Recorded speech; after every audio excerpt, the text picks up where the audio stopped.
You ask Tiger to solve. This deals with linear equations with one unknown. The final result is x equals 8. Let's solve it step by step. Group all constants on the right side of the equation. Subtract 7 from both sides. Simplify the arithmetic.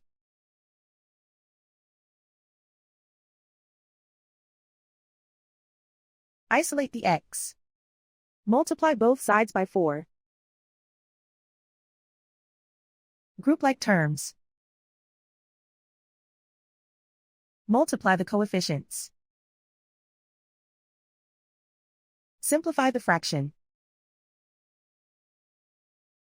Simplify the arithmetic. And so the final result is x equals 8.